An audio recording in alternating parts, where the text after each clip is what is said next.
Hey guys, welcome back to my channel. I know it's been a while, about a month or so since I've uploaded last, but I had a little hiatus and we're going to be back with a new install video. We have under-seat storage from Bestop, we have a passenger side and a driver's side, and we're going to change out the locks for a combination plus key, and we're also going to make a few other mods to this mod, so it's going to be like a mod within a mod. First, I wanted to go over and recap where the hell I've been for the past month. For you guys that are interested. So if you don't really care, just go ahead and skip ahead. But if not, this is what I've been up to.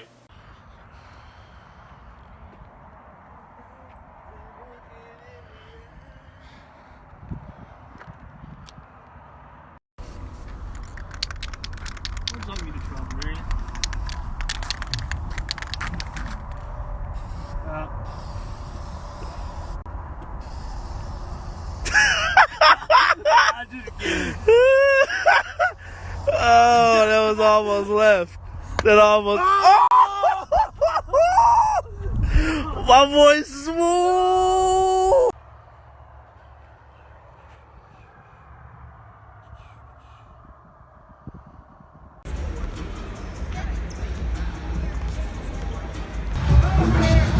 It's tip-off time in San Antonio! Woo! Oh, and I won the lottery.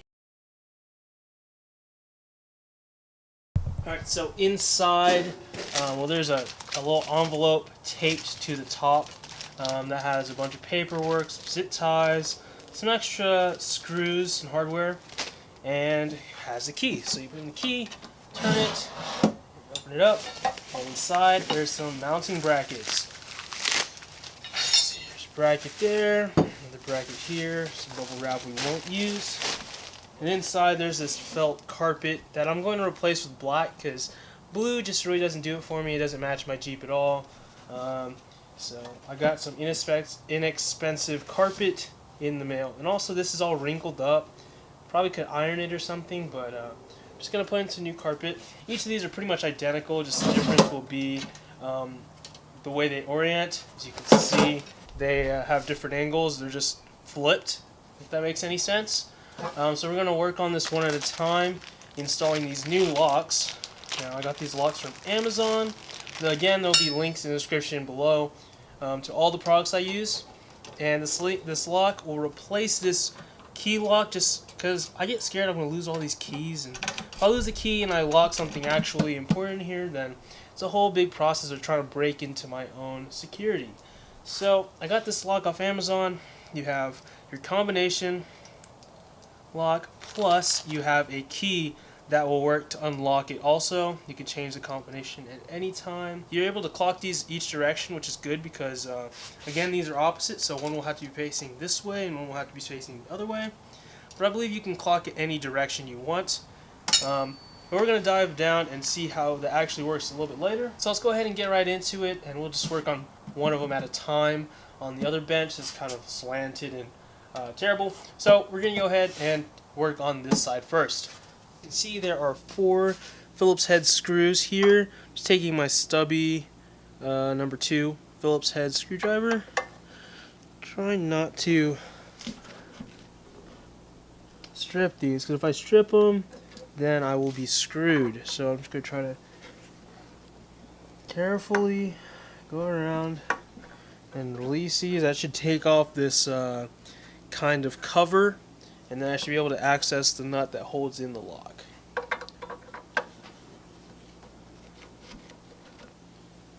Alright, so I have those 4 screws out. This little cover comes off. I'm going to set this to the side over here. Now I have access to another Phillips head screw. And then I should be able to get my hex wrench on here and turn this kind of nut off. Try and get this first. Okay, this one's amazingly easy to undo. Okay, that comes off. This little locking piece comes off. Now I need to get an adjustable, or I think a 5/8 will work on this nut. So I have a 7/8 driver. Okay, that should do it. And now this whole lock cylinder should come out just like that. Cool. Now let's get the new one in. Hopefully this thing will fit. Okay. So our first problem is it's not clocked correctly. So now I got to figure out how to change the clocking setting on this particular lock. We're gonna take apart this this lock here. Hopefully I can show you well enough. I took the other one apart and put it back together by turning this it. That's pretty much the purpose of what I'm trying to do here. So I'm trying to turn, kind of clock the lock, because if I do it like this, it will insert into my underseat storage facing upwards, and it just won't clear anything. And I just don't want it to face up. I kind of want it to lay out down to the side here. So first thing we're going to need to do is take off all of the stuff on the back. This nut should be loose.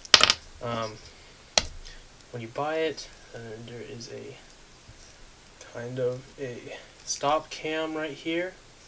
Take that off. We don't really need to remember where the orientation of this stuff goes. And we just take off this back nut here. Set that to the side, right? And if you look at the bottom of the lock, there is a Phillips screw holding in this rotating apparatus. So we'll take out that screw, set this off to the side. Set that in there. And now this piece come out. Set that out. Now you want to make sure you have the correct lock combination when you do this. That'll make things a lot easier. Okay.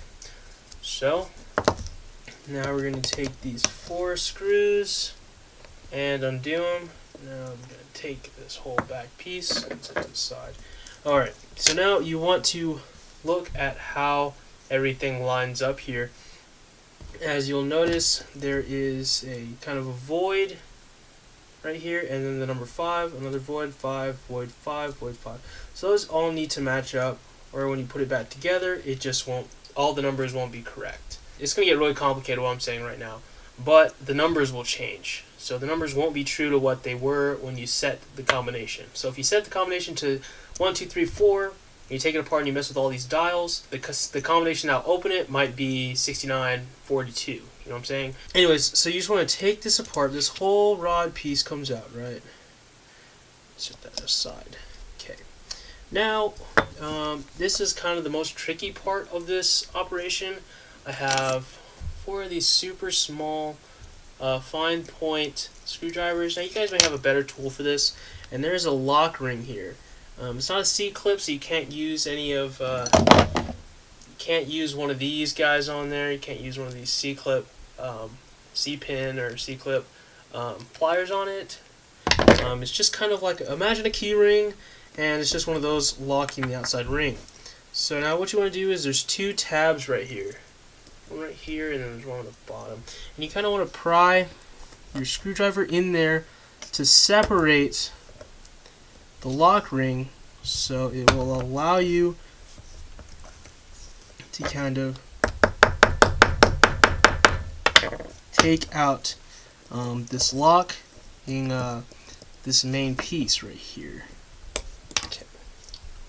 I don't know if you guys saw that, but I got the locking ring out. Pretty much the method here, I guess, is to rotate on this pin. There's an opening right here, if you guys can see that. You get one screwdriver and place it into the opening, and then with another screwdriver slip it behind, and then from there you have a spacing to get another screwdriver and then pry it out. Okay, so now it came out with the 2 flat sides looking at it this way on the bottom of the top. So now what you want to do is just get this, take it 90 degrees. There you go. So you want to make sure there's a notch right here, and that you guys can rotate it this way, and it only fits in one direction, so just put it in just like that. Perfect. And to get this thing back in, get the snap ring back in place, I find it easier just to put this bottom piece back on, and then get your ring, and then you can do it with your finger. So I just snap that back into place. Okay, so now we're going to take out this ring. Alright, so now here is the complicated part that people get scared of. Just putting back the lock exactly how it came out. Luckily for me, this thing just came out perfectly. So I'm just going to stick this thing back in here. Okay, so you want to make sure there's that divot, and then there's a 5 under it. So there's one right there, and okay, they're all good. So now I just push all these back in here. Hopefully they lay down flat. Okay. Now another thing to remember, there is a sort of a pointed end right here. There's a tab facing up. If you put it down, the lock won't operate at all. So you need to make sure that points up on this. It's all part of this cylinder piece right here. And then just push it down a couple times to make sure it works. And just make sure, okay, right here, this dial is off by 1. So I'm just going to go up, drop it back into 5. There you go. So there it is, 5, 5, 5, 5. That should work. Now let's begin reassembly. So first we're going to put on this plastic cover to make sure none of the dials mess up while we're putting everything else back together. Now next you want to place in your lock cylinder. Now you want to set it in the unlock position. I just like to put it back like that. Okay, done. And then you want to get that set screw here. Now it'll be on the side. Set it back in there.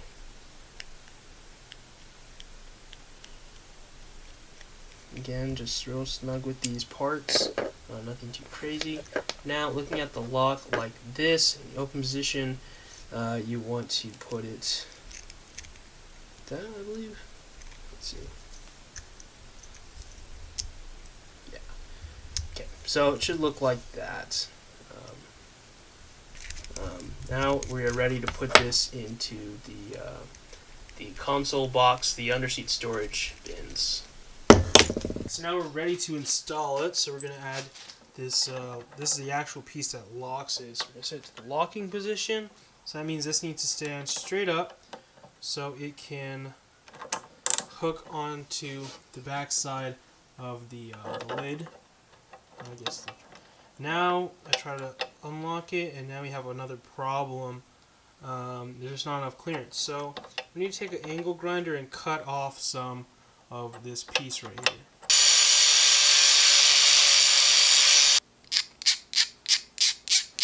Alright, so I already put that retaining nut on there, and I clocked this perfectly parallel. So you make sure this is... Alright, so now I've made adjustments to it. If you guys can see, this is before and this is after, so you can see there's a reasonable difference in length. Anyways, so I'm going to slide this on here. Clears. Let's see. Get that nut. It's a nylon locking nut, so I won't need any Loctite. Let me go ahead and get a wrench to secure that. Alright, so now let's try it. So this is the unlock position. Slide her in. We'll lock it. Perfect. It works. Lock, good. Lock it, change the code. Won't turn. Then you put in the correct code. Turns. Opens. Perfect. So now I just need to replicate the same thing on the other side. Of course, I do need to add this plate here. It's probably a good idea to check if that clears the plate on the edges too. But we don't have any clearance issues. So I'm going to go ahead and slap this back together, and then we're going to work on the carpet. I got some of this fabric from eBay. There'll be a link in the description below.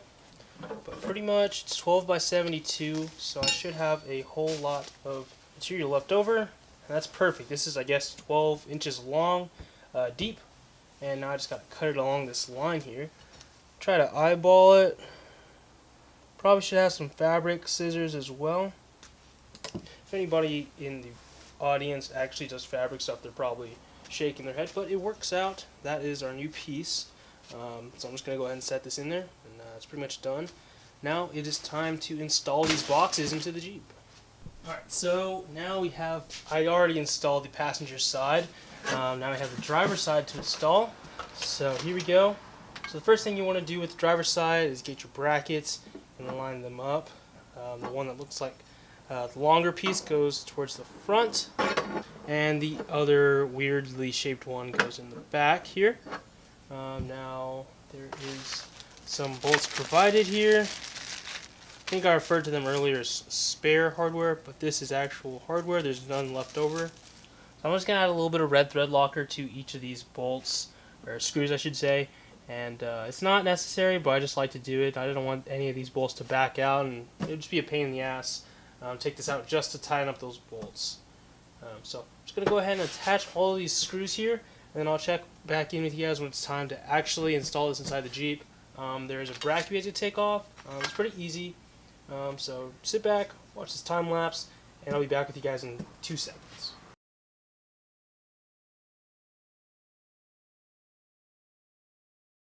Now we are at the front seat here, and you're going to need to take out these 2 bolts and then loosen back 2 bolts for the seat just slightly, just so you can lift up the chair high enough where you can slide that box in. So it's 18 mil.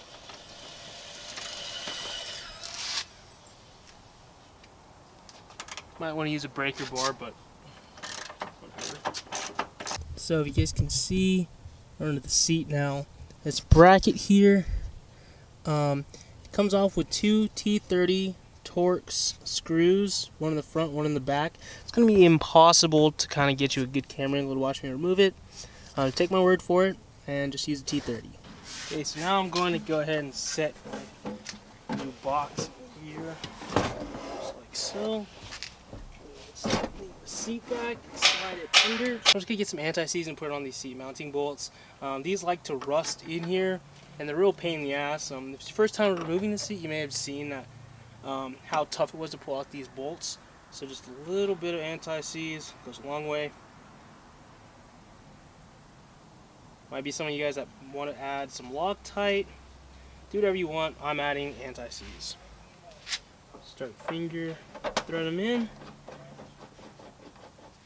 and then I'm going to drive them down. And the torque rating for all these bolts, all 4 of the front seats, are 45 foot-pounds. Doesn't sound like much, but that'll do the job.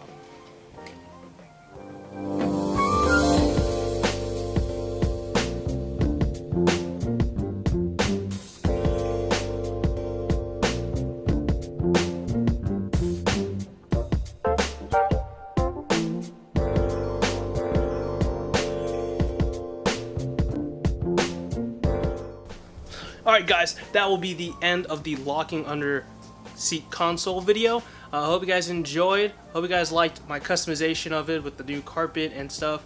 I did line the inner door where the lock is, like the door of it, with some felt just to dampen the slamming issue. Sometimes hard braking and hard acceleration, you can hear just a little bit of deviation when it can open and close, just a little bit. It won't open fully or close fully. It just has a little bit of room to wiggle. It's not a perfect fit, is what I'm trying to say. Anyways, so I just got a little bit of felt with a little sticky back on the back, so it's like sticky on the back of the felt. Okay, anyways, so that'll be the end of the video. Hope you guys enjoyed. Comment below any questions, concerns, comments. I'll do my best to read every comment, and subscribe to the channel for more videos like this. I have a bunch of installs coming up in the next few weeks, so stay tuned for that. Like the video. I don't know if I said that already, and I'll see you guys later. Peace.